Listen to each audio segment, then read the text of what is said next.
Hi అండి, welcome back to my channel Maruthi educational world. అందరికీ నమస్కారం అండి. ఈ రోజు నేను బిఈడికి సంబంధించిన సోషల్ మెథడాలజీలో చాలా ఇంపార్టెంట్ టాపిక్ అండి, క్షేత్ర పర్యటనల గురించి చెప్తున్నాను. అంటే క్షేత్ర పర్యటన చేయడం వల్ల ఎటువంటి ప్రయోజనాలు ఉంటాయి దాని గురించి ఇవాళ చెప్తున్నాను. ఇది చాలా ఇంపార్టెంట్ టాపిక్. బిఈడిలో సోషల్ మెథడాలజీ ఎవరైతే తీసుకున్నారో వాళ్ళకి ఈ వీడియో అనేది చాలా ఉపయోగకరంగా ఉంటుంది. అయితే ఈ టాపిక్ లో వెళ్ళిపోదాము. అయితే క్షేత్ర పర్యటనలు ఎందుకు చేస్తారు అంటే రోజువారీ కార్యక్రమాల నుంచి మార్పు కోసము మరియు విజ్ఞాన ప్రత్యక్ష అనుభవాల కోసము క్షేత్ర పర్యటనలు, విజ్ఞాన విహారయాత్రలు ఎంతో దోహదపడతాయి. ఎవరికి దోహదపడతాయి?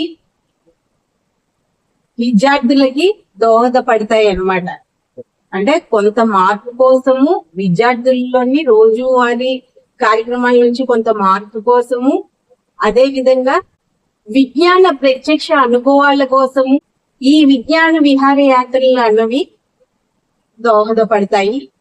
అయితే ఈ క్షేత్ర పర్యటనలోని విద్యార్థులు అనేక దృశ్యాలు చూస్తారు. దృశ్యాలు, పని, కట్టడాలు ప్రత్యక్షంగా చూస్తారు. వాళ్ళకి ప్రత్యక్ష అనుభవం అన్నది ఏర్పడుతుంది కదా. అలాగే మాతృకను కూడా స్పర్శించగలరు.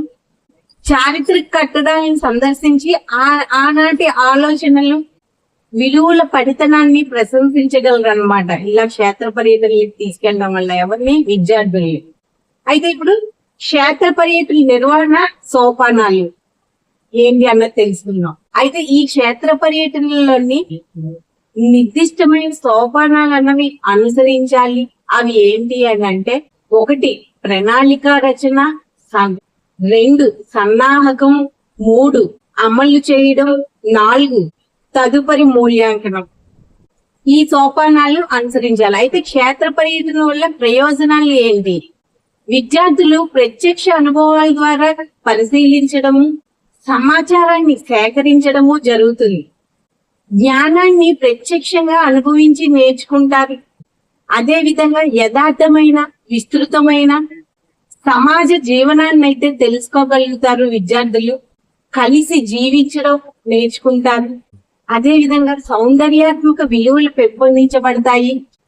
భిన్నమైన సాంప్రదాయాలు, జీవన స్థాయి దృక్పథాలు, ఆసక్తులను అవగాహన చేసుకుంటారు. ముఖ్యంగా భిన్నత్వంలో ఏకత్వాన్ని తెలుసుకుంటారు. ఎందుకంటే కొన్ని కృత్యాలు అన్నవి బోధించడం కంటే ప్రత్యక్షంగా అనుభవించడం వల్లే విద్యార్థులకైనా ఎవరికైనా బాగా అర్థమవుతుంది. అంటే బాగా అర్థమవడము అంటే ఒక అవగాహన అన్నది ఏర్పడుతుంది. ఇవి క్షేత్ర పర్యటన వల్ల ప్రయోజనాలు. అయితే క్షేత్ర పర్యటనలో ఉపాధ్యాయుని బాధ్యత ఏంటి? ఎలా ఉండాలి? ఉపాధ్యాయుని బాధ్యత ఎలా ఉండాలి? పిల్లలు క్షేత్ర పర్యటన అంశాలను వాళ్ళ భావన, పాఠ్య ప్రణాళిక అనుబంధించి రిపోర్ట్ అన్నది రాయాల్సి ఉంటుంది. అంటే వాళ్ళ క్షేత్ర పర్యటనకి వెళ్తే వాళ్ళ అనుబంధ అంటే వాళ్ళ భావనల్ని ఈ పాఠ్య ప్రణాళికకి రిపోర్ట్ అన్నది జత చేయాల్సి ఉంటుంది. అంటే రాసి జత చేయాలండి. రిపోర్ట్ అన్నది రాసి జత చేయాలి. అయితే ఆ రిపోర్ట్ ఎవరైతే అంటే రిపోర్ట్ రాసి జత చేస్తారు కదా, దాన్ని ఉపాధ్యాయుడు చదవాలి. పిల్లలు రాసిన రిపోర్టును, అందులో ప్రయోజనాలను తరగతి గదిలో చర్చించాలి. ఇది ఉపాధ్యాయుని బాధ్యత. తర్వాత పత్రిక రాయట. నెక్స్ట్ 1 పత్రిక రాయటం అన్నది రోజువారీ డైరీ లాంటిది అనమాట. అంటే విద్యార్థి తను చేస్తున్న పనిని, ప్రతిరోజు చేస్తున్న పనిని గురించి మరియు అభ్యసనం గురించి కూడా, తను ఏదైతే అభ్యసిస్తున్నాడో దాని గురించి కూడా ఏ రోజుకి ఆ రోజు వివరంగా రాయడం. చెప్పాను కదా, పత్రిక అంటే డైరీ లాంటిది. మనం డైరీలోని మనం రోజు చేస్తున్న దినచర్య అంతా రాస్తాం కదా, అలాగే ప్రతిరోజు విద్యార్థి ఏదైతే అభ్యసనం చేస్తున్నాడో దాని గురించి రాసుకోవాలి. దీని ద్వారా ఏమవుతుందంటే ఉపాధ్యాయునికి విద్యార్థి యొక్క అభ్యసన స్థాయిని, అతని ఇబ్బందులు ఏంటి అంటే అభ్యసన స్థాయి ఎలాగుంది, అతని ఇబ్బందులు ఏవైనా ఉన్నాయా తెలుసుకొని మెరుగైన అభ్యసనకు ప్రయత్నించవచ్చు ఉపాధ్యాయుడు. ఇంకా నెక్స్ట్ది శాబ్దిక పరీక్ష. ఈ శాబ్దిక పరీక్ష అన్నది ఒక మంచి పరీక్షా విధానము. ఇది వ్యక్తికి నికష కావచ్చు లేదా బృంద నికష అయినా కావచ్చు. చూడండి, నేను నికష గురించి కూడా చెప్పాను. మీరు ముందు క్లాసులు కానీ అంటే వీడియోస్ కానీ చెక్ చేస్తే మీకు తెలుస్తుంది. నికష గురించి కూడా విపులంగా చెప్పాను. ప్లేలిస్ట్ ఒకసారి చెక్ చేయండి. సోషల్ మెథడాలజీ అని సబ్జెక్ట్ పేరే ఉంటుంది. దాని మీద క్లిక్ చేస్తే సోషల్ మెథడాలజీకి సంబంధించిన టాపిక్స్ అన్ని వస్తాయి. అందులోనే ఈ నికష గురించి కూడా ఉంటుంది వీడియో. ఇతర పరీక్షలాగే ఇది గుర్తింపు పరీక్ష. ఈ పరీక్ష ద్వారా పిల్లలు ఏ పరీక్ష ద్వారా, శాబ్దిక పరీక్ష ద్వారా పిల్లలు ఏ విధంగా మానవ సంబంధాలు కలిగి ఉండాలో తెలుస్తుంది. ఈ శాబ్దిక పరీక్షల ద్వారా విద్యార్థి యొక్క ఆలోచన విధానము, అతనిలో దాగి ఉన్న విలువలు, సామర్థ్యం గురించి కూడా తెలుస్తుంది అన్నమాట. ఎవరికి? ఉపాధ్యాయునికి. ఇది శాబ్దిక పరీక్ష గురించి. ఇది అన్నమాట ఇవాళ నేను ఏం చెప్పాను. ఇవాళ క్లాస్ వచ్చేసి క్షేత్ర పర్యటనలు సోపానాలు చెప్పాను.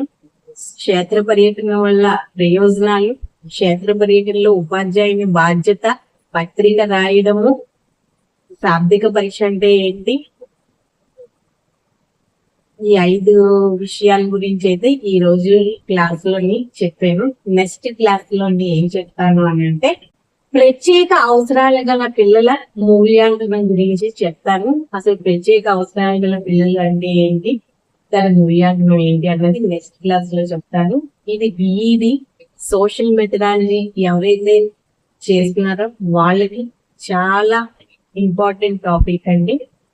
చాలా యూస్ఫుల్ గా ఉంటుంది ఈ వీడియో కూడా. అలాగే బిఈడికి సంబంధించిన చైల్డ్ డెవలప్మెంట్ కి సంబంధించిన లెసన్స్ కూడా ఉంటాయి. ఒకసారి ప్లే లిస్ట్ చెక్ చేయండి. చెక్ చేసి ఛానల్ అయితే సబ్స్క్రైబ్ చేసుకోండి. ఈ వీడియో మీ అమూల్యమైన లైక్ ఇవ్వండి. Okay, thank you.